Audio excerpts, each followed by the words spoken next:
Hey, can you hear me?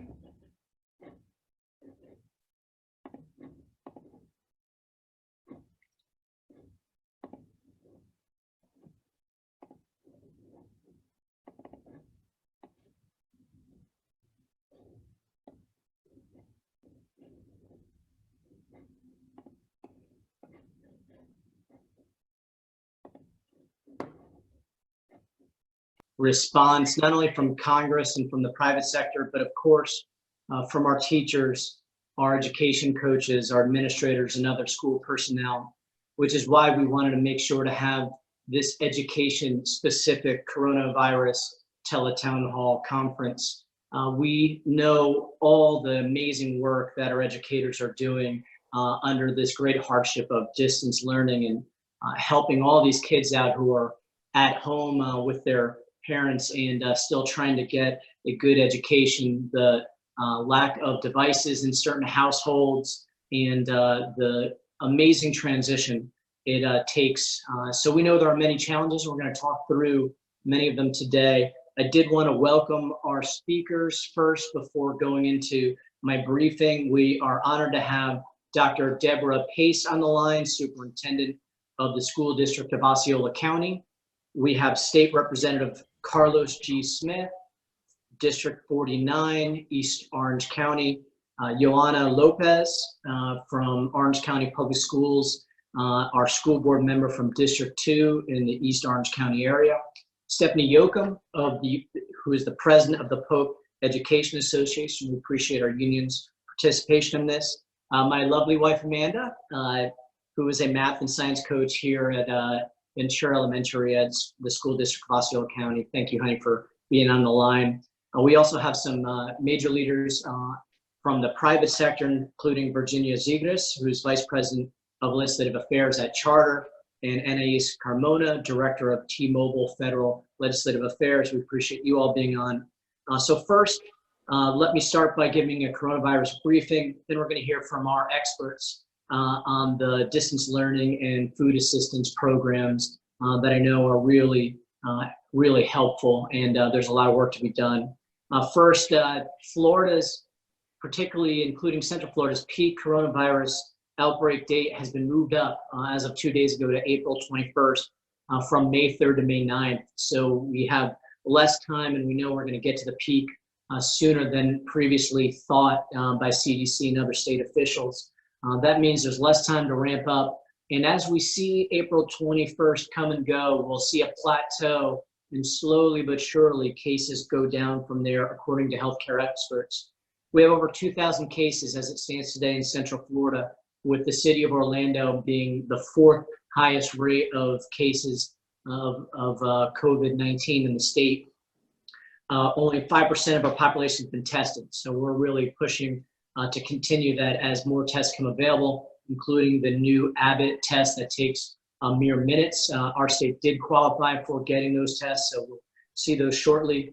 I've worked with many of our colleagues on the personal protection equipment shortage that we're working closely with our first responders and hospitals on, and we're also leading the letter for hazard pay for first responders, including police, fire, EMTs. We're also going to be working on one for post office workers, essential education personnel. That was a suggestion from yesterday's town hall, and utilities workers.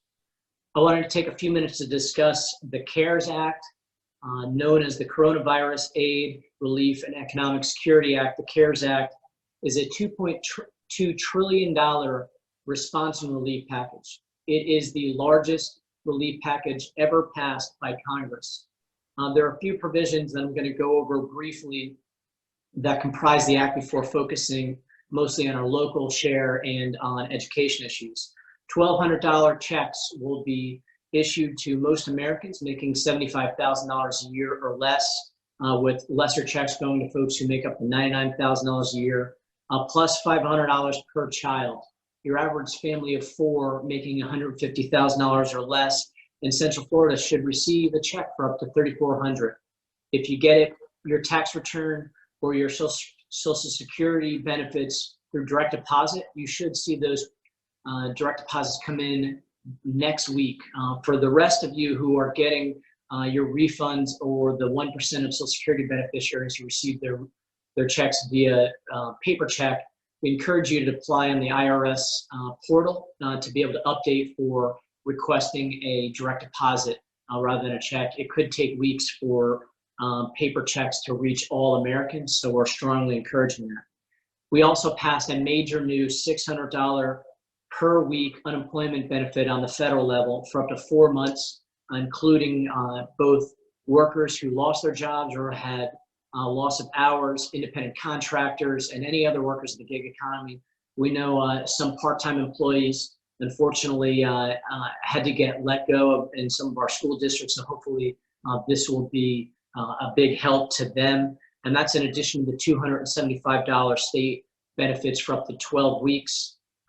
We know that the state website has been really difficult to navigate. We've just given them another $29 million from the Department of Labor on the federal level to help out with that, along with now paper applications, which can be utilized, and 72 new servers to handle the flow of traffic. So please continue those efforts for those of you who know people lost their jobs or others. There's 6 months forbearance on federal student loans, obviously key for many teachers and other education personnel who have student loans. There's a $367 billion loan program for small businesses, including the Paycheck Protection Program, which is $350 billion to help float payrolls and forgive those loans up to 100% if you keep all your employees until June 30th. And of course, there's emergency loans of up to $10,000. We've had some town halls related to small businesses already. Obviously, a lot of questions on that we could take on another day. A $500 billion major industry, city, and state lending fund, and we added new oversight provisions, learning from the Great Recession and the American Investment Act by banning stock buybacks, shareholder dividends that are excessive, and executive bonuses, and also greater oversight. $130 billion for our hospitals and funds for personal protective equipment for first responders. That first $30 billion should go out this week. We've been in constant contact with Advent Health, Orlando Health, Osceola Regional, and other major hospitals. That's going to be a well-needed infusion. There's $150 billion for state and local stimulus. Florida's share will be over $12 billion, including $8.6 billion to help shore up the state and local budgets, as well as another $3.3 billion drawn down for other programs, $3.7 billion. So that should help over the course of next year and this year with education budgets beyond the education fund we're going to be talking about. I know, having served in the state legislature during the Great Recession, those funds were really important to help massive layoffs among our school districts and, of course, from our state government. There's $4.89 billion in food assistance and to help our farmers, ranchers, and local growers. This is the main fund that's helping with the summer waiver school lunch and breakfast program. We'll talk a lot more about that in a moment. $10 billion to help out our National Guard and our U.S. military. They're a huge part of the response. Another $19.57 billion to help out with healthcare for our service members and veterans in our VA hospitals, which will also help in the COVID-19 response locally. And then another $48.5 billion to help out with transportation and housing, including Lynx and Sunrail, Citrus Connection, and Orlando International Airport, Amtrak, and other housing needs that come up. We're going to focus most of our time on the $30 billion Education Stabilization Fund to assist with coronavirus response and technology for distance learning. And that'll be split about half between K through 12 and higher ed. Lastly, let me just say we've been able to lead on a few letters that are really important, leading the charge on a foreclosure and eviction ban during the crisis. That was a bipartisan letter. I'm happy to announce that Governor DeSantis has included a 45-day eviction and foreclosure ban in his executive order on the stay-at-home orders. Also, we led the charge on a bipartisan letter for utilities shut-off bans, and all our major utilities and municipal utilities have agreed to it. We also work with the Energy and Commerce Committee on stopping internet shutoffs. We've seen the FCC really take charge of it, and our private sector partners step up in a major way, and we'll hear from some of them in a few minutes. Lastly, I want to focus on where we're going before we go into the education portion of it. We'll see potentially an extension of those 4 months in unemployment benefits, a supplement of small business help, since over $100 billion of that $350 billion has been spoken for. Hospital, state, and local assistance, and additional food assistance to help out with our schools, our food banks, and our Meals on Wheels and other major food assistance providers. Now I want to take some time to talk about the major $30 billion education fund. First, we're going to go over frequently asked questions and then go into our speakers. Is there any aid for school districts available under the Act? And the answer is yes. Under the Education Stabilization Fund, there'll be $13.2 billion dedicated to K through 12 schools across our nation. There's also a separate fund, the Elementary and Secondary School Emergency Relief Fund, that will help support state education agencies. And this includes the Governor's Emergency Education Fund, which is a $3.2 billion fund that governors can request for secondary schools and for K through 12 for education-related costs. Those requests will be based 60% on eligibility based upon the share of the national school-age population. And Florida has a huge share of the national school-age population as the United States' third largest state. Then 40% will be based upon each state's share of Title I students. Also, with many Title I students in schools throughout the district and throughout the state, we should do fairly well under the program, and we're certainly encouraging the Education Commissioner and the Governor to request these funds. What are the proper uses of the funds?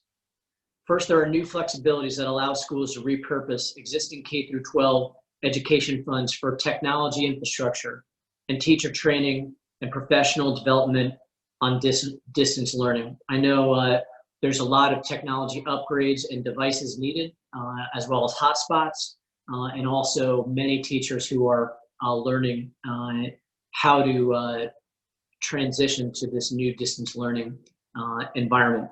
There's also guidance to ensure students with disabilities have access to distance learning opportunities. What waivers are provided? First, we have a waiver process to cancel federally mandated standardized tests. Of course, we saw Florida already do that, and we applaud them for doing that. There's other waivers of many requirements for Title I, II, III, and IV provisions. I would encourage you all to work with your legal compliance team and with the Education Commission on the many waivers that we provided to a lot of federal requirements in these programs. Another question, how will funds under the Elementary and Secondary School Relief Fund flow to the school districts? The funds will be allocated to state departments of education on the same basis as the Title I-A formula under the Elementary and Secondary Education Act, the ESEA. The Title I-A program is allocated based on the concentration of students from low-income families. We know all of our school districts in the district should do well under that formula given the need. Another question that there's been a lot of ambiguity on, our ledge team has done a great job of coming up with the answer to, does the state legislature need to convene an emergency session for school districts to receive this funding? There's a lot of speculation that they would. The answer is no. The funds will go from state Department of Education's to school districts based on the share of funding under Title I-A. I know that's a relief to our superintendents on the phone and our principals and other teachers and education personnel, knowing that it could be a while before we see a special session. So the good news is, after a lot of ambiguity on that, we won't need a special session, and it'll go according to the Title I-A share program. If school districts have already spent money to address COVID-19, can they be reimbursed? This is still being resolved by the U.S. Department of Education. We obviously strongly encourage them to do so and are signing on to letters and bills to encourage them to do so. the whole idea is to get this money out, to have your backs, knowing that our school districts had to advance a lot of money early on to adjust to this unprecedented crisis causing distance learning across Florida school districts. Lastly, I want to talk about food assistance. We're under summer waiver program, and I couldn't be more proud of our school districts for stepping up. You all are the foundational program helping out families across Florida's 9th congressional district, and we're honored to work with you to open up new locations. As everybody probably already is aware, any student and family could go to any school in and around their school district, even if they don't go there. And of course, we provided $48.9 billion for food assistance, and we're also looking to supplement that in our supplemental package. I know that's a lot of information, but these are troubling times, and we want to make sure to get our educators all the information you need. First, now we're going to hear from our speakers. First up is Dr. Deborah Pace, the superintendent of the school district of Osceola County. Thank you, Dr. Pace, for your leadership and being on the line. The floor is yours. Thank you so much, Congressman Soto, for your leadership, both at the federal and local level. You are always tremendously supportive of us here in Osceola County in the education sphere. I want to share first how very grateful and proud I am of our teachers and our employees and our community. As everybody has wrapped around the transition to digital learning and doing what we need to do to keep our community safe. It hasn't been easy. It remains challenging, but I remain firmly convinced that as an education system, as a state, as a community, we'll be better on the other side of this for some of the things that we're learning and experiencing. I also want to share that while school is foremost about learning, we do know that there's so much more that it does for our students, and things I don't think we want to lose or sacrifice. I also remain convinced that technology was designed to improve, not replace, teaching and teachers, and that technology will improve education, but only with those same highly dedicated educators reaching and teaching our students on a daily basis once we're able to do so again. As a district, as you know, we have rolled out over 5,000 laptops to serve our students, and we continue to issue devices and hotspots as we identify a need. As of today, we've identified that 97% of our elementary and middle school students are engaged in the curriculum, either through technology or through the learning packets that we're providing. Still waiting on my high school numbers, but I feel like that's very, very positive as we start to conclude week 2. We are continuing to ask our teachers to remain flexible and empathetic about assignments and deadlines, as many of our students are undergoing stress at home as their families face unemployment and other challenges. And while we want them to continue learning, we know that that's not the only thing that they're dealing with right now. We are serving over 4,200 students each day, and we anticipate opening an additional 5 feeding sites next week to try to reach some of the communities that right now we've not been able to serve. We know that that's a very important piece, and we want our children in the community to have a healthy breakfast and lunch Monday through Friday as much as we possibly can.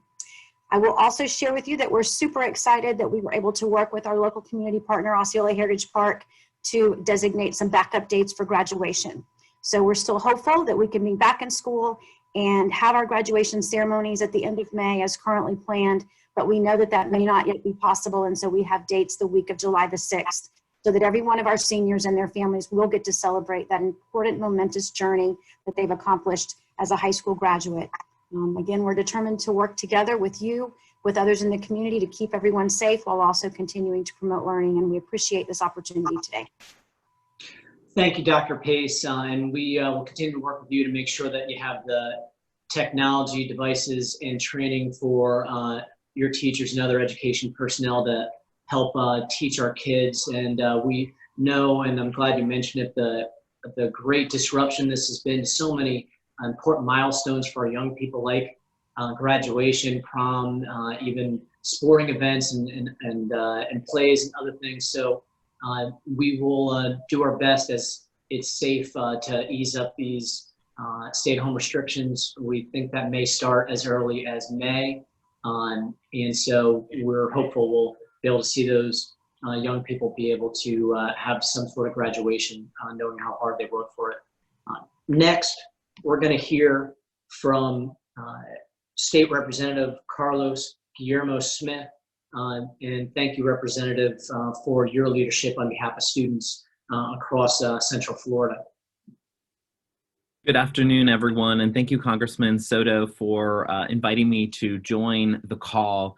I don't want to be repetitive and repeat anything that Congressman Soto has already said, but since I'm a state representative and we're finding ourselves talking certainly about a lot of issues that the state can engage on, I just want to remind folks who are impacted by this that the state's unemployment website is certainly under repair still right now. And though Congressman Soto mentioned that there were paper applications that were now available, there also has been a revamp of the website. And although it's not perfect, we've heard feedback in the last 24 hours that the new version of this site is certainly an improvement and is mobile friendly. So for those who were interested, that's floridajobs.org.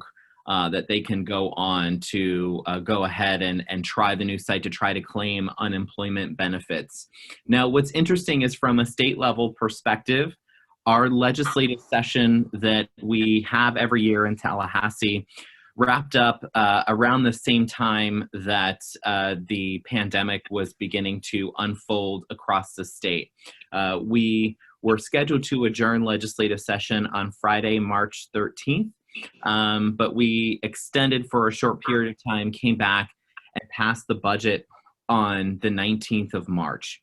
What I've heard a lot from Floridians and from educators since then is certainly everyone is focused on the coronavirus and the impact on our schools and the impact on our students and teachers, but also the question that we get very frequently from our constituents is, the budget that was passed that included increases for teacher pay, is that going to stick? Are teachers still going to get the raises that we advocated so strongly for? What I can tell you as of right now is it is my belief that we will be able to stick with the budget increases that were allotted for teacher pay increases. But let me walk through what those were, because I think that this is really important for folks to understand. In the 11th hour of the legislative session, there were changes made to the budget so that teacher salary increase allocation ended up being an extra $500 million in the budget.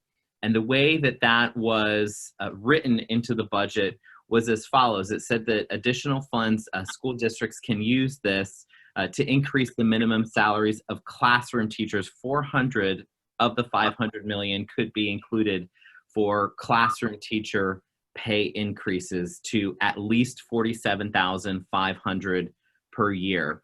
And the remaining 100 million could be used to increase salaries for other instructional personnel, which, by the way, also included pre-kindergarten teachers and other instructional personnel. This is something that representatives such as myself and many of my Democratic colleagues really fought for in the 11th hour of session, to make sure that there was this extra flexibility in funding so that we could cover more than just the classroom teacher cohort of employees in our public schools. So we believe that this is going to be saved in the budget. The last that we have heard from state leaders is from President Bill Galvano, the president of the Florida Senate, who has said that he expects that we will likely have a special legislative session during the early summer, not to change the teacher pay increase allocation or anything else in the budget, but simply to implement some of the federal dollars that are the result of Congressman Soto's work, because much of the federal stimulus dollars that have come through the various relief packages have essentially been bailouts of the states. So we will be accepting those dollars and officially implementing that across the state of Florida through a special legislative session. Do we foresee policy changes during a legislative session to deal with the impact of COVID-19? We are certainly going to advocate for that.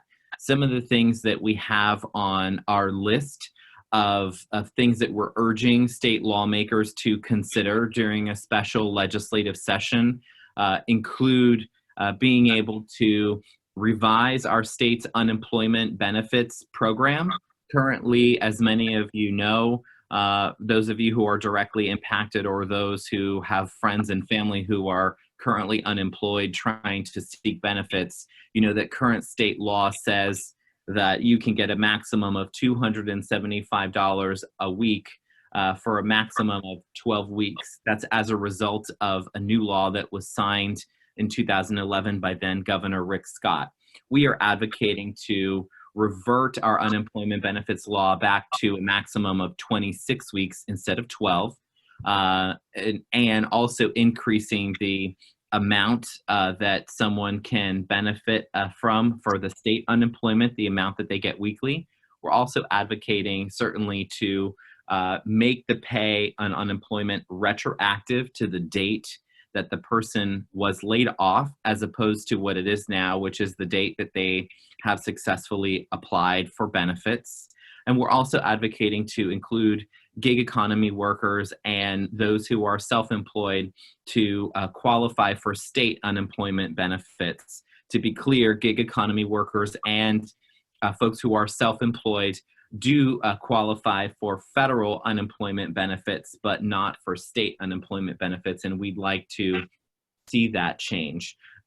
There were a number, certainly, of new bills that were advocated for this legislative session that impact our schools and impact our educators. But really, we wanted to limit this conversation to be, how does COVID-19 impact some of these changes? And we know that that mostly has to do with questions around whether this teacher pay increase is going to stick.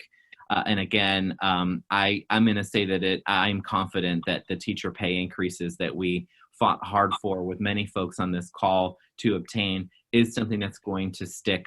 And that's something that we're definitely happy about. So I'll leave my update there. Thank you, Congressman Soto.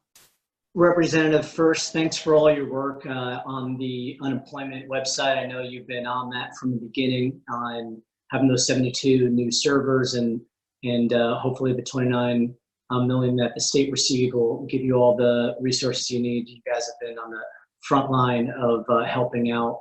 Make sure to see that fixed.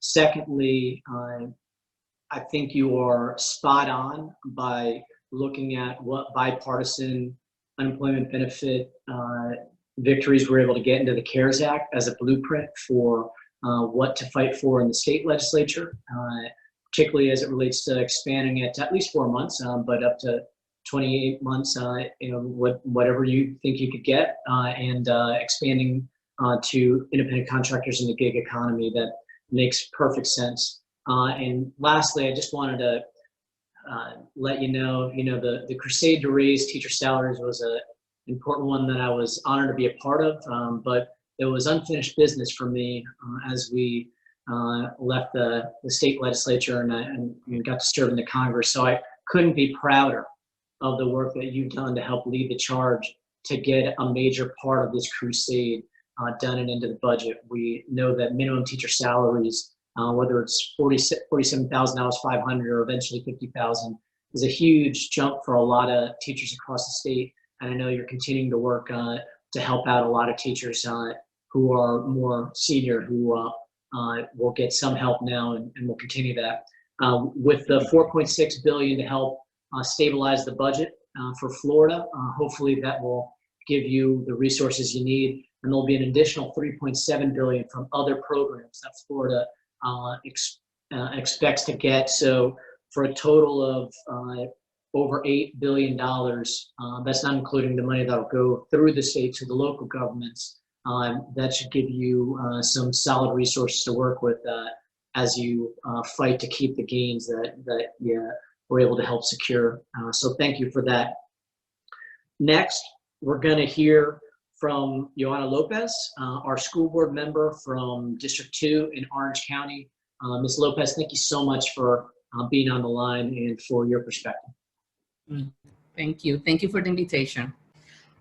First of all, I feel very proud of our teachers at Orange County Public Schools, our principals, our directors of our departments, our students, our parents. We are doing an outstanding job during this challenging time. Even today, during this meeting, during this town hall, we have different staff members from Orange County Public School, as well as Linda Cover, my colleague, and also Angie Gallo. So I feel very proud of every single teacher. They're doing so many creative ways to contact the students, to help the students, to be flexible, to make this happen. So we have Maurice Dragon today, that is the Senior Director for Digital Learning. We also have Mr. Bixler, the Associate Superintendent for Curriculum and Digital Learning, and we have Josie Medina, Senior Director of Multilingual Department. We have, during COVID-19, we have a feeding plan. We have more than 57 schools distributing food, and we're also looking to provide food during weekends during the next weeks. So we are providing food. We are having different partners that for Rivers, Second Harvest, so they're helping us on that as well. So we are trying to complete our long-term plan for feeding our families, even during weekends, like I said before. We have an education plan with long distance. At the beginning, we have, different challenges, but only one day. After that day, we improve the system, and I did not receive any email, any complaint. Our students are doing their job. We are having a lot of contact from our student. We have the last data that I read about contacting, for example, the 10 a.m. is the best time for our students. They are contacting more than 40,000 students contacting Canvas, login to Canvas. So as a mother, I always have, a great experience with the teachers and with my daughter. So they're trying to help our students.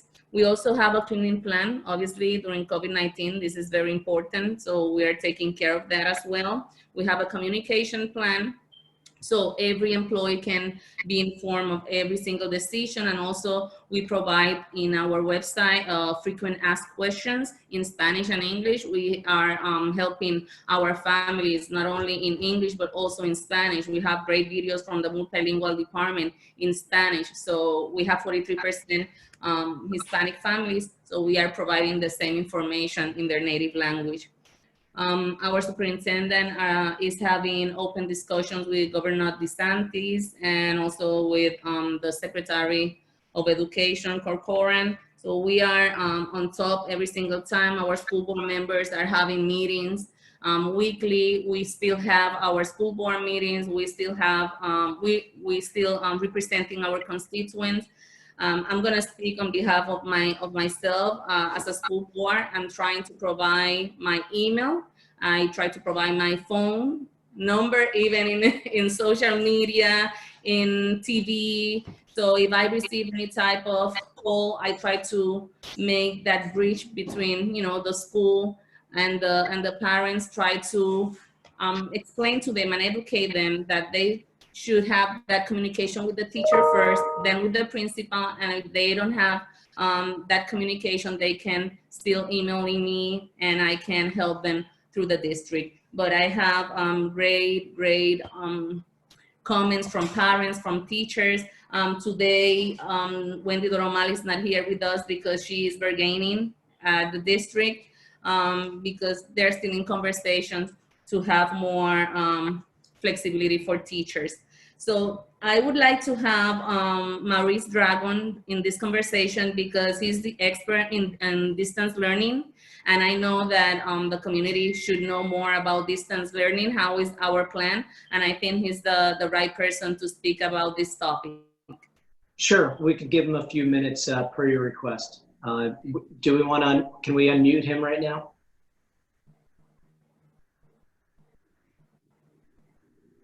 Hello, how are you? Hopefully I am coming through all right. We can hear you just fine. Please excellent. Proceed. Excellent. So thank you very much for this opportunity to share some of the things that OCPS has done to both prepare our teachers for distance learning and then also to maintain the systems that allow distance learning to take place. So the week before we officially began distance learning as a district, we made sure that we had virtual training sessions available for our teachers on the core systems and resources that they would use. And as part of that training, we had over 250 sessions, virtual sessions that were held for teachers, and we saw tremendous participation by those teachers. We had over 13,000 teachers take part in sessions, or we had 13,000 users, I should say, take part in sessions. So a teacher could have attended multiple sessions, but that was just a tremendous response by teachers to take part and really make sure that they had comfort with our systems. We are lucky in that we have a one-to-one program in our secondary schools, our middle and high schools. And so inside of those schools, there was a lot of comfort already with using our three major platforms of interaction. The first one being our dashboard, Launchpad, the second one being our learning management system campus, and then using video conferencing. So by the first week of distance learning, what we saw is that from our Launchpad, we had over 1.4 million logins to Launchpad. And inside of Canvas, we had over 2.5 million app launches of Canvas. So we saw that students and teachers were definitely going and using in those systems. We also saw tremendous increases in the interaction inside those systems, because it's one thing for a student to just go in and they are just typing or they're just reading, but teachers are actually giving work. They're making sure the students are getting standard-based instruction still. And so we saw a jump we were seeing anywhere between 10 to 30,000 assignments being turned in a day during a normal school day, and had some tops where we saw 100,000 assignments being turned in. We had a jump to over 370,000 assignments being turned in one day inside of our learning management system Canvas, to show that across the board, there is heavy interaction that is taking place in between teachers and in between students. As far as video conferencing is concerned, video has become an important part of the interaction that's taking place in between teachers and students, because it gives that personal touch beyond just what is written inside of the website on the learning management system itself. And we've seen steady increases in the use of video. So the video conference tool that we use that is embedded inside of our learning management system and has protections around it, a big blue button. We've seen a high of almost 7,000 sessions taking place at one time, with thousands of participants inside of those sessions. So this continues to just provide different facets for our teachers and for our students to continue to communicate with each other to make sure that learning is taking place in our schools. Well, thank you for that macro perspective, and thank you, School Board Member Lopez. As a former Teacher of the Year and a pro at ESOL, I know I have a lot of faith in your continued work to make sure that all of our communities are getting the information and the treatment that they deserve. Thank you, Darren, for this opportunity. I also wanted to let you know that I am very pleased to share with you during this afternoon, that I saw you trying your Spanish and trying to communicate this important information to our Hispanic community in their native language, and I highly appreciate that. So thank you so much for that. I highly appreciate that. I was in one of your town halls in Spanish, and you're doing an amazing job. Now you know how I feel when I try to speak English. Gracias por su servicio y todo su trabajo. We had a whole Hispanic Federation explanation of the CARES Act in Espanol, so I'm glad you got to catch that. That was, I really have to keep track of my numbers. In Spanish, for those familiar, there's no word called billion. There's no billones de dólares. It's uno mil millón dólares. So everything takes, like, when you're talking about billions of dollars, additional time to be able to discuss. But thanks. We're going to continue. We have another Hispanic Leaders Round Table that you're probably familiar with already, that we'll be doing as well pretty soon. But we're going to continue to, both you and I and others, to make sure we have all this information in English and in Espanol. So thank you for that. Next we have Stephanie Yoakum, the our teachers unions are an important voice in advocating for so many teachers across the district, and it'd be great to get your perspective, Stephanie, and what a lot of our teachers are feeling and seeing right now. Thanks for being here. You have to unmute yourself. Thank you for having me on, Congressman Soto. It's an honor to be on this call with so many of you. Polk is doing very well. I'm very proud of our district and the way they've implemented the distance learning. You know, teachers have shown time and time again, and support staff have shown time and time again that we will rise to the occasion, and, you know, we're going to get the job done, no matter what we have to do. And so we're making this distance learning work. I know a lot of people are missing their kiddos, and a lot of students are missing their teachers. And so it's just very hard emotionally for a lot of people right now.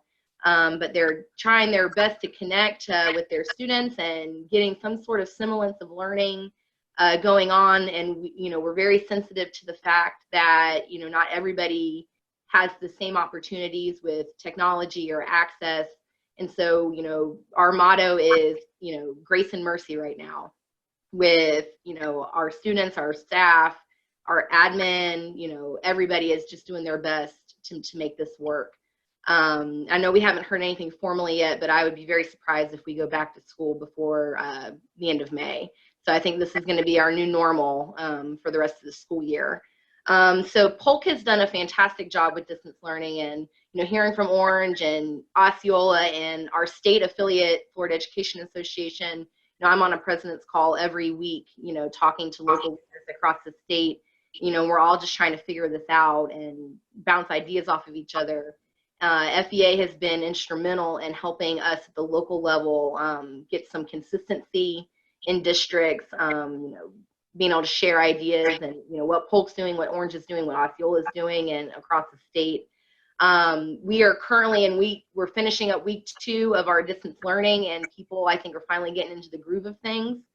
So the big thing for us is Polk Education Association is we wanted to make sure everybody had some sort of meaningful work, and that everybody would continue to get paid, and that most people were going to be staying home and working, so that we could social distance responsibly, but still, get everybody paid. So we have very few employees actually reporting to physical work sites. There are some that need to report for the food distribution. We have some of our para-educators and our secretary clerical units have been asked to come in to help with copying of paper-based packets, because we know that digital access isn't there for every family, and so we're offering paper resources. And one of the main ways parents can communicate with schools is through the phone still. So we do have a few essential personnel that are being asked to report to work. I'm very proud of our memorandum of understanding agreement with our district, that even those folks that are considered essential personnel can still request a work from home assignment, even if they don't fall under the governor's over 65 or a significant medical condition, so that we can protect our folks as much as possible. The food assistance is going really well in our county. We're feeding every kid, whether they go to a public school or not. I know there's a hiccup in that at the beginning of the week, but that's been worked out. And so every kid, regardless of if they go to public charter or if they go to private, they can get fed at one of our sites that are offering lunches and breakfast. So I'm very proud of that and proud of our district for being able to work that out. We're just, we just want to see our kids again. And I know a lot of teachers are feeling that. And so we appreciate all that you're doing at the federal level to bring relief to the states, so that, like Representative Smith said, we could, still honor the money that's coming down for education, so that states don't start getting skittish and trying to pull back, because our teachers and our support staff are hurting, and they really need that support that our legislature gave us this year, and hopefully will continue to do so. That's all I have. I don't want to repeat what everybody else has said. you know, Polk's doing great. I'm really proud of our district for stepping up. I think we've issued more than 20,000 devices. Wow. Yeah. So we have really, you know, answered the call to help, you know, parents and students get on, you know, as much as we can. And so we'll keep fighting the good fight, and hopefully we can return back to school in August like planned. Well, thank you for that. And first, let me say, with $8 billion coming into the state budget and champions like Representative Smith fighting to keep the gains in teacher pay, I'm hopeful that we will see that redeemed, and I believe it will. And I know, having spoke with Superintendent Byrd, there was a huge device need in Polk County. That's a staggering figure of devices. I'm really impressed by everybody doing that. Wanted to get a sense of how's morale going among our teachers. I know how challenging it is. You alluded to it a little bit, but how would you say morale's going right now? I mean, people are, it's just a very emotional time right now. That's really the best way to describe it, because, you know, at this time of year, you get your cliche, oh, I can't wait for spring break, or I can't wait for summer. But at the heart of everything, people just, you know, they don't go into teaching or go into education for anything but a heart for it. And, you know, when we're away from our students under these circumstances for long periods of time, you know, you really feel for them, because you know that maybe some of them aren't in the best home situations right now, and you know what they're going through, and your heart breaks, and you just want to see them. And you know, we're trying the best we can with virtual learning. You know, it's long days right now. You know, there's a steep learning curve for some of our teachers with digital platforms. I'm really happy that our association has been able to offer trainings through Zoom, through Google Classroom and Microsoft Teams to help get people going so that they feel more comfortable with these platforms. You know, we're just taking it one day at a time, and you know, what my folks are hearing from me is set boundaries, make sure that, you know, your boundaries are set, because you also can't burn out either. You know, your kids need you.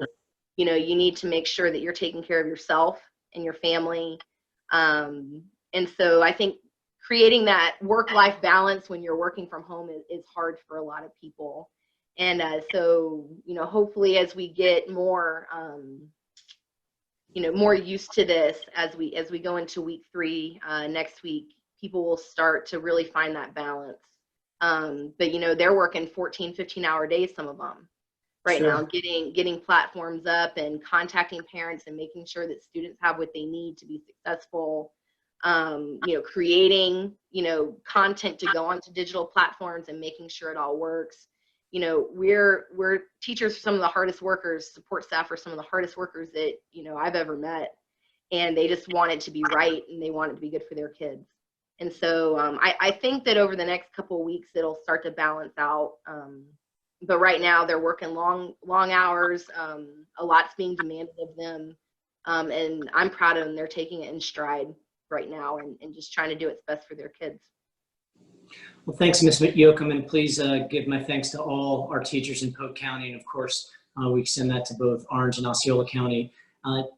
Those of you who know me well know how proud I am of my wife, Amanda, and the great work she does as a math science coach in Osceola County and a member of the Osceola Classroom Teachers Association. And I'm glad, Ms. Yoakum, you mentioned kind of the tough front end of getting these programs up and running. I've watched Amanda do a lot of that front end work.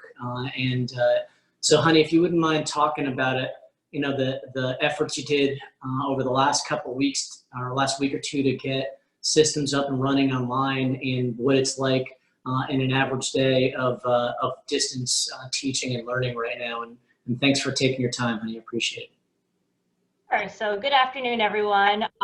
Just like Darren said, I am a math science coach at Ventura Elementary School, and I'm also teaching math and science classes in 5th grade. So I get kind of a dual perspective of taking messages from the district and bridging them down to the school. And then I'm in school meetings on EPLCs throughout the week, working with teachers, working with teams.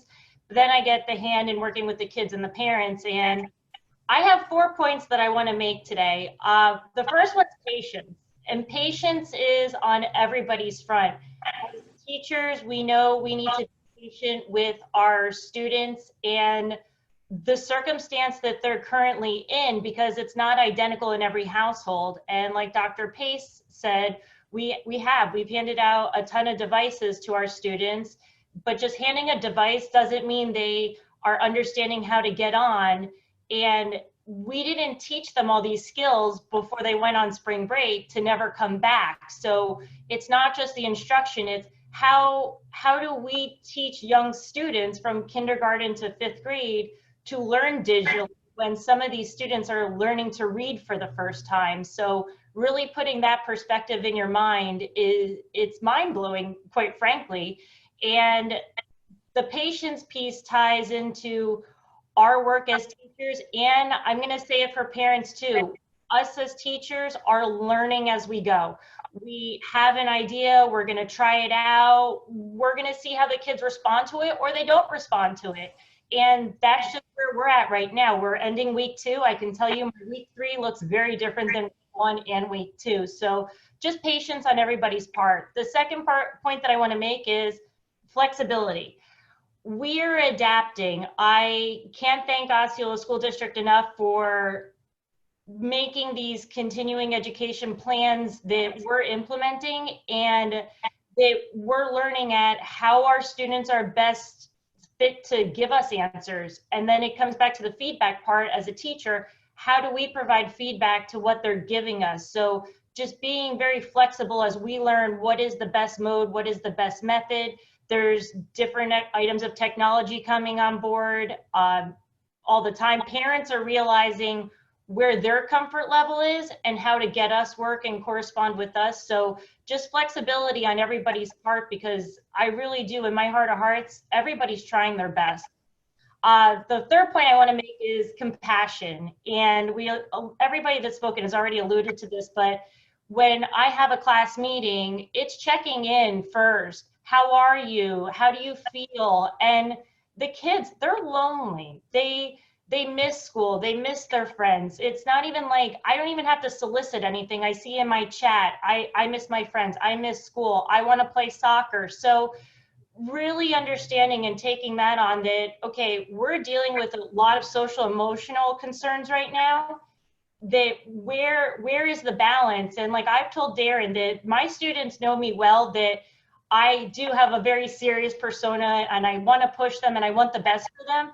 And I'm going to keep that with them because it may be the only normalcy and consistency that they see on the day, coming in and seeing my face and seeing their face.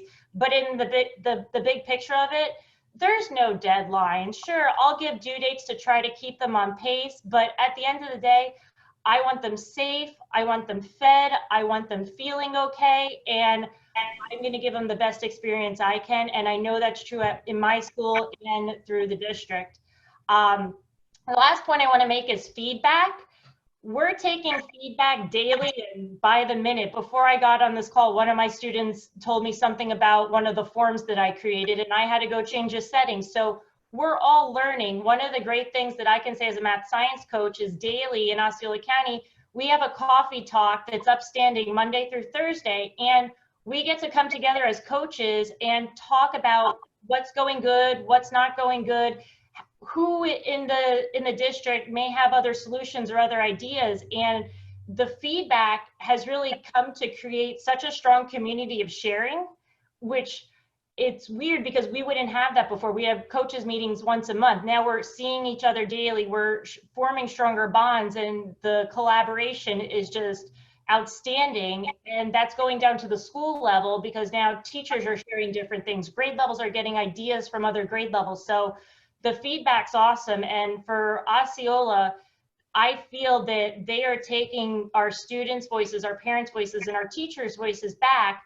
to the curriculum and adapting that to what is going to work best for our students going forward for however long it may be, because we don't know. But we're, all of us as teachers, I don't care what district you're in, and just like it was already said, we are giving our heart it is long hours, but the safety, the welfare, the well-being of our students is our #1 priority for everybody on this call. And it is in the school level too, I can tell you hands down. And just talking to my administrators with handing out the devices, troubleshooting the devices, we want kids on, we want to see them, we want to talk to them. We're making contact with students that have paper packets.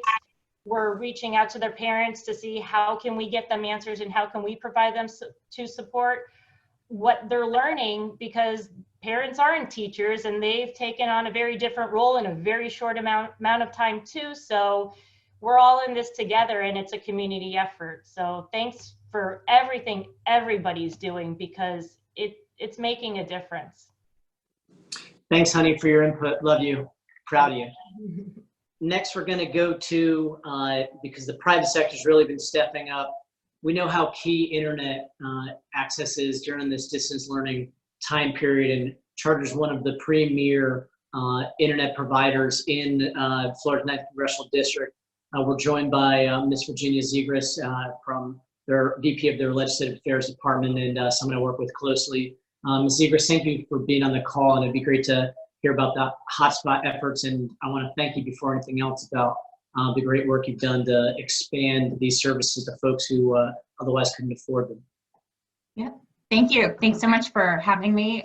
This is a great opportunity to be able to talk to so many great educators in Florida, and I really appreciate the opportunity. One of the things that we at Charter have always known, but really it's become so obvious in these last few weeks, is just how much Americans they rely on high-speed broadband in their daily lives, and that has never been more true than it is today. As a parent myself, the work that our teachers do is so critical. I have never had so much respect for teachers now that I am trying to teach my own children, and really seeing how important it is to have broadband services is something Charter's really recognized for everyone in America. And so one of the programs that we've put forward is really meant to be able to help close the digital divide.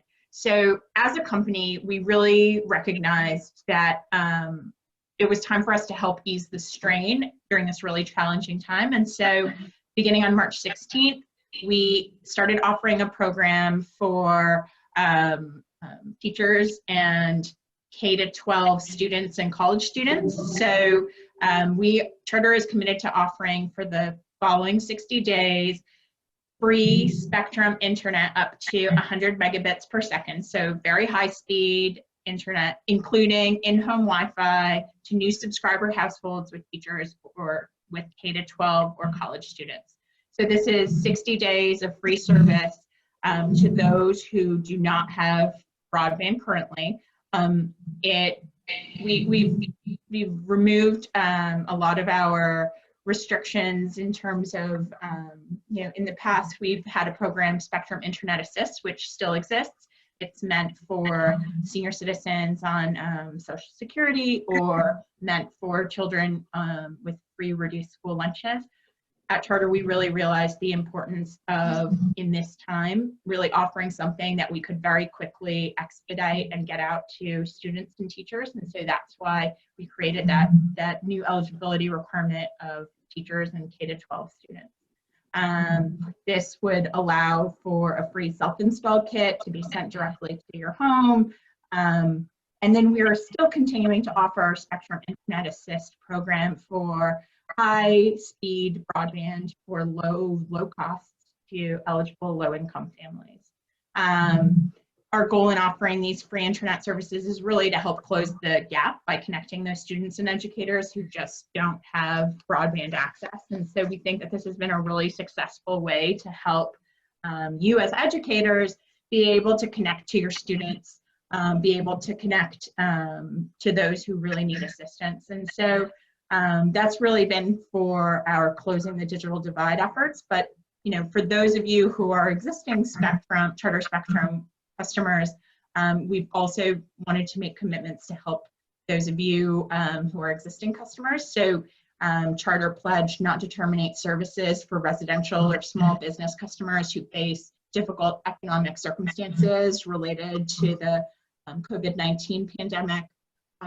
We've agreed not to charge late fees for those customers facing difficult economic circumstances.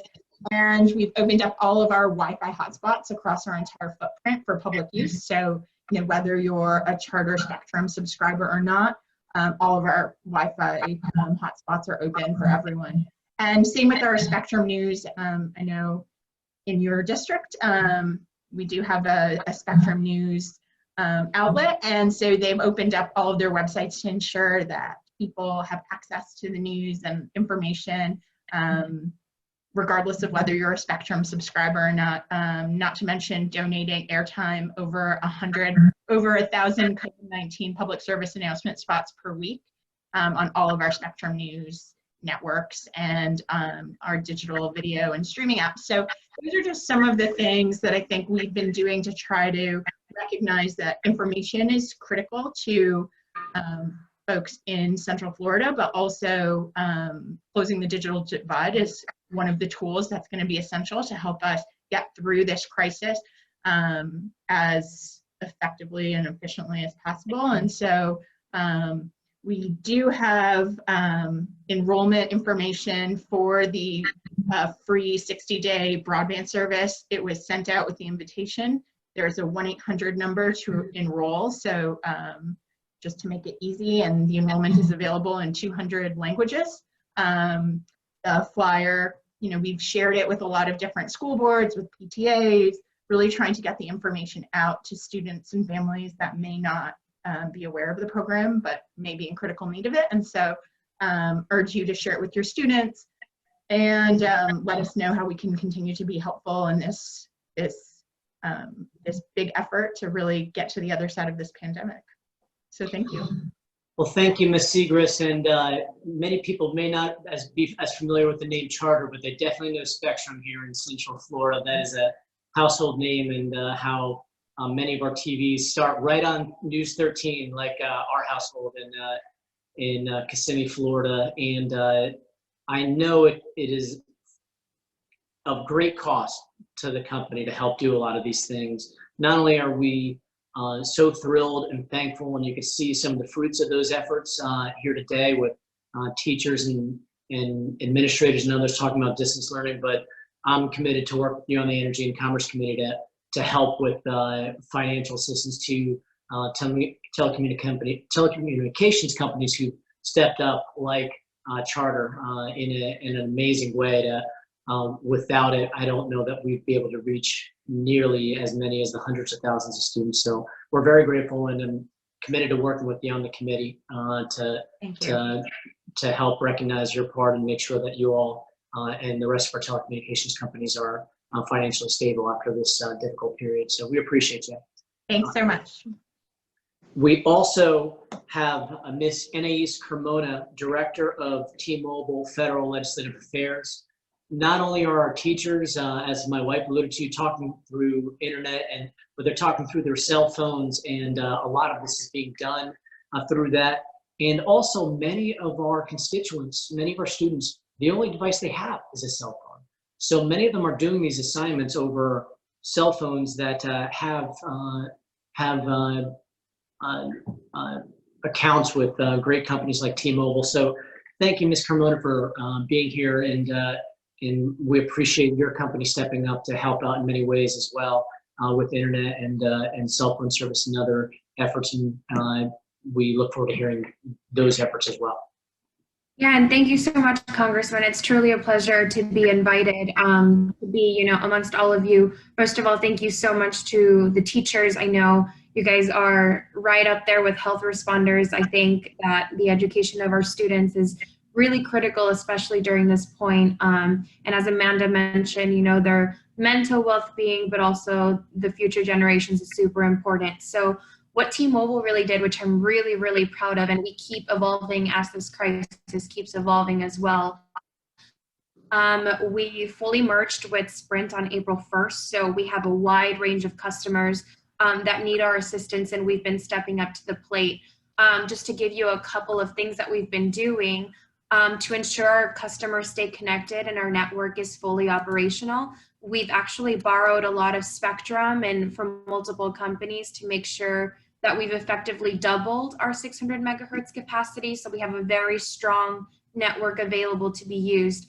We removed smartphone data caps since, as you mentioned, we really turned our attention towards the digital divide and those low income, low access consumers whose main access to education, applications, work, filing the census, their taxes is all through their phone. So we did that. We also added 20 gigabytes of mobile hotspots of tethering service for customers on smartphone plans with hotspot data so that they can connect their phone to if they have a laptop.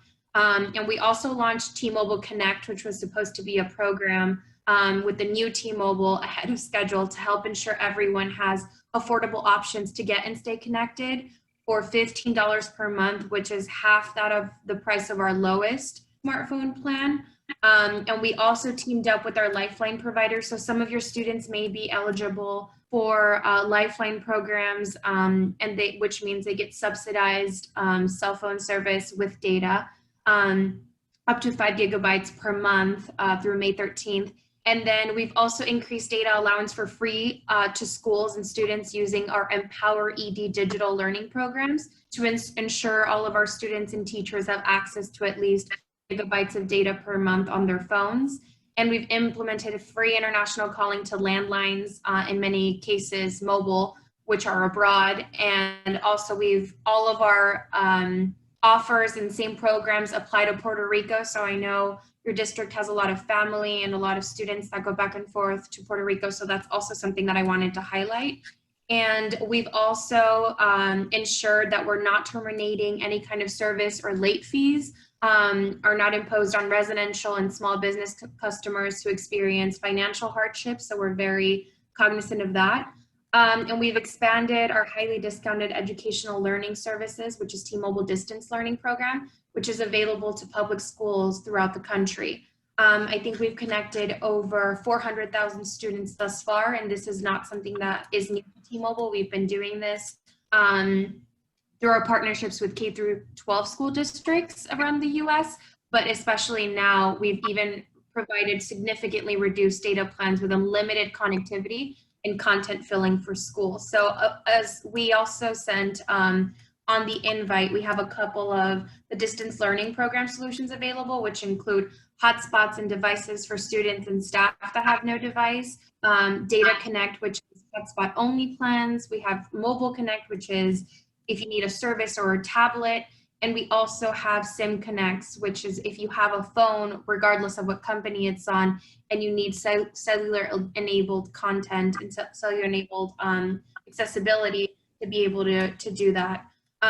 We're really bending over backwards for our customers to make sure that we have resources and tools and plans for public schools, K through 12, to be able to access these. So we encourage you to please reach out to the tmobile.com/T-Mobile Connect launch and to the Empower ED, which is also attached on the invite, for any information or services. And as customers, please know that, we are turning to the digital divide and we are turning to your students to make sure that they have that access, because you're creating all this amazing content and going above and beyond to serve all of your populations and all of your students, which come from very different backgrounds. And so we want to make sure that we are facilitating and making that easy for you as well. So thank you so much. We're really excited to partner and excited to bring that service to your district, Congressman. And thank you again for convening this incredibly important call and for your leadership as always. Well, thank you, Ms. Carmona. And certainly we appreciate your and T-Mobile's efforts, knowing that so many of our constituents, their cell phones are their primary device for distance learning. We know that Lifeline, also another critical program, and to everybody who's on the line, as Ms. Carmona and Ms. Seegers mentioned, links to these programs are on the invite. We'll also resend them out via email, and we make the commitment to you, Ms. Carmona, that we're going to work with you on the Energy and Commerce Committee to make sure. I know these measures are not cheap, and you're doing them to help out the country during this time of need, and we're looking to work with you on being able to help in future CARES packages. With that, we're going to now turn to questions. I believe we have Superintendent Byrd on the line, or was on the line. So before anybody else asks questions, having had Dr. Pace already ask a question, if we still have Superintendent Byrd on, you are welcome to make a comment or ask the first question, knowing the great work you're doing in Polk County.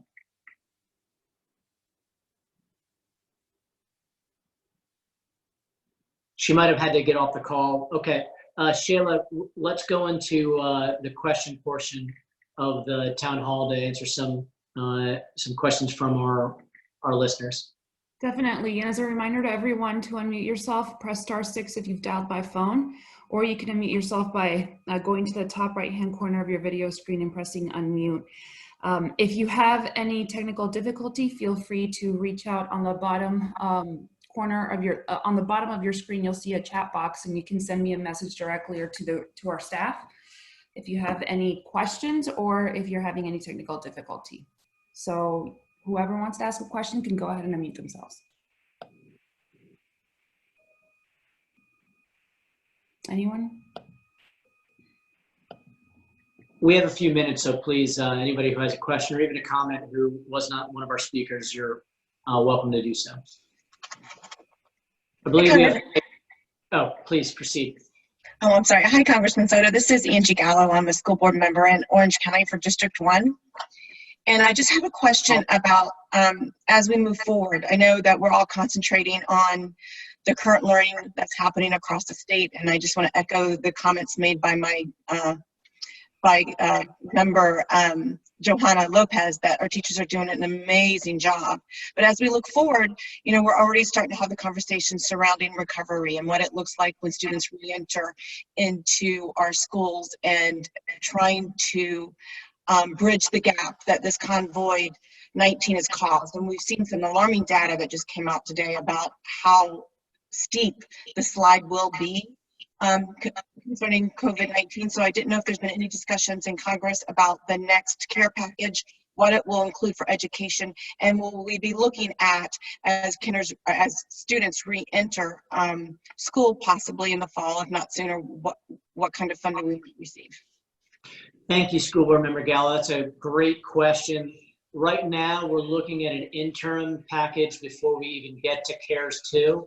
We saw nearly 17 million Americans file for unemployment insurance. So we know we still have to continue with the existing programs right now. So you'll hear words like CARE 3.5, before CARE 4.0, a lot of DC jargon, but essentially what we'll see is another round of help for small businesses, and coming from the Senate and from the House, urging to extend the unemployment benefits, as well as assistance for our hospitals, state and local governments, and additional food assistance. So that's being worked out right now as kind of an interim to keep us afloat through the crisis. And of course, those state dollars we're talking about in the state and local budget stabilization funds will be able to be utilized to help shore up the state budget with regard to education and local governments as well. From there, I could see in a CARES 2 package, which we may see as early as late April, if not early May, a reinvestment in some of the programs that were in CARES 1 that I just talked about. As I said, in CARES 1, there's $30 billion. I couldn't give you a specific figure that is going to be in there for CARES 2, but I know we'll need to continue to double down on assisting our K through 12 school districts with coronavirus response, teacher training and professional development, and particularly technology. And we'll see that I believe education, to a certain extent, could potentially be permanently changed after this. Not entirely, but we could see a different system across the nation, a little bit different from what we had before so many of our students left for spring break and found that they were likely not coming back for the rest of the school year. So while we're on the federal level, I'm a big believer in us providing the funding. The policy of what that looks like and where you as an individual school board member think you need to plug in the individual gaps in the Orange County school board budget should be local and state decisions. So we'll provide you with the additional funding, an amount to be determined, in addition to the $30 billion, about half of which will go to our local school districts and state education. And then from there, it'll be leaders like you and school board member Lopez and Dr. Payson and others who will make those calls from there. And then finally, there will likely be a long-term package that comes out in late April, if not early May, depending on whether most of the nation has gone beyond the peak and we're starting our recovery. And that could see long-term investments in our strategic national stockpile of personal protective equipment and tests. We could see an investment in long-term infrastructure, such as Beyond I-4 Ultimate, in addition to education, as just a few things that could be a focus. And thanks for that great question. Thank you. We'll take the next question. I think we had one over text, Shayla, that you were mentioning. Yes, it says, have we considered canceling standardized testing for next school year? So the waiver right now under CARES 1 applies to this year. But I'd imagine as we look to late April, early May, when we could see after this next supplemental package, a whole nother major package focusing more on long-term, there could be opportunities to give more flexibility for the 2020-21 school year. I'm a big believer in, as I mentioned before, that a lot of these decisions should be made on the state and local level, and we need to make sure to fund education and access to education, the main programs like ESOL and the school lunch and breakfast program, to make sure our students with disabilities have access, to make sure that we have civil rights being enforced, those and school construction dollars. While the decisions on tests should be made on the state and local level. But I will tell you this, I do think the test counts for too much. Everything from letter grades for schools to teacher bonuses in past years and other things. So that part I am concerned that it is overemphasized. But I'll leave it to leaders like Representative Smith in the state legislature to help push for that. But yes, I'm open-minded to having a waiver for next year, and that's something we'll definitely consider. Do we have other questions? Good afternoon, Congressman. This is Jackie Bird over in Polk County. Thank you, Superintendent Bird, for being on the phone and for your great leadership. Oh, thank you. I did want to, I did hear Stephanie give an update for Polk, but I did want to let you know, thank you for your support with technology. And she did let you know we were actually dispersing many of our devices to a lot of our students. And again, with the rural areas that we have, I wanted to give you an update that we are ordering 50 router devices that will be on our buses. And we will put those school buses in those areas that have no service or very low or slow service for our students to have connectivity. So I want to thank you for your support on that. We should be having that up and going. Also, we're serving over 90,000 meals to our families in the community. And as Stephanie said, we're not only just serving our kids, we're serving all kids. And so, you know, with your support and making sure we keep those things going, we really appreciate over here in Polk. Superintendent Bird, I cannot thank you enough for your impressive and aggressive leadership in tackling this. When we talked a few weeks ago or a week or two ago about 30 to 40,000 devices that are going to be needed to be deployed to students, I just thought, what a staggering figure. And knowing that with a decent food bank network in Polk County, but one that isn't as strong as we have in Orange and Osceola, that the school district was really going to have to step up, and you are doing that. And adding to the hot spots in different areas with the modems, using your school buses, just shows the incredible ingenuity. We are just so thrilled, and we will continue to fight for funding that will flow through. Given the number of Title I schools in Polk County, we should see a decent share of that money go to you all among all three of the counties that we have in the district. So just totally amazed by the quick work you've led Polk County Schools along with our teachers to be able to help these kids in such a difficult time in various socioeconomic areas and in many rural areas as well. Thank you.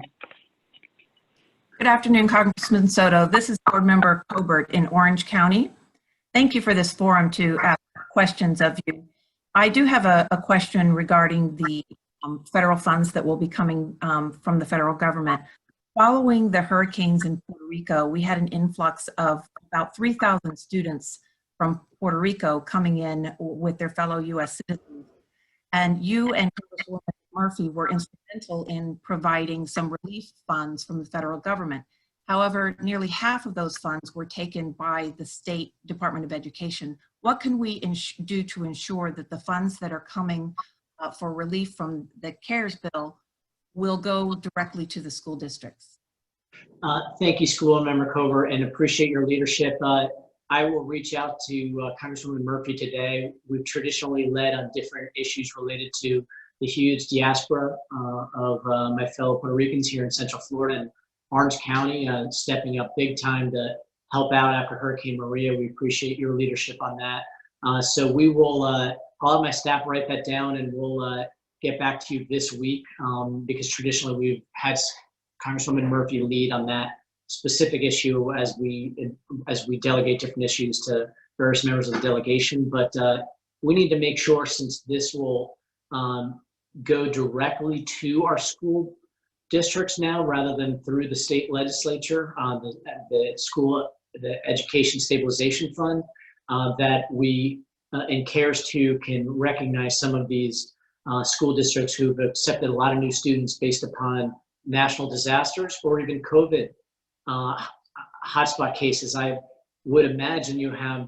many school districts around the nation that have students from hard-hit areas, including in our own state of Miami, as well as in New York, Chicago, Detroit, New Orleans, and other areas. So I think there's definitely a great idea there to continue as we track mid-year movement of students to districts, including Orange County, that's been a haven, along with our other counties, Osceola and Polk, in doing that. So I'm having my district director, Shayla Asensio, write that down, and we will work with Congresswoman Murphy's office. That's a great goal to get in. If not, the interim package, the CARES 2 package, will likely be where we would be able to revisit that, and we appreciate the feedback.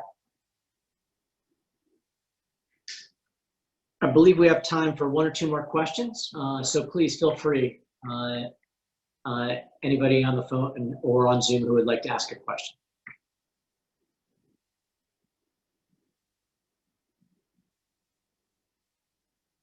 I don't have any questions on the Zoom chat, so. Okay, well, we want to make sure this is just a continuation of a conversation. Certainly, we were able to exchange a lot of great information across our school districts today. This is education is an issue near and dear to the Soto family's heart, as you know, and we know we're dealing with incredible challenges with distance learning, with feeding our students, with giving the teachers all the resources that they need, and we know it's together that we'll get through this. And I have my absolute faith and confidence in our superintendents across the district, both Pace, Bird, and Jenkins, for their incredible leadership, for our teachers, and want to thank Ms. Yoakum and Polk Education Association for being on the line, along with my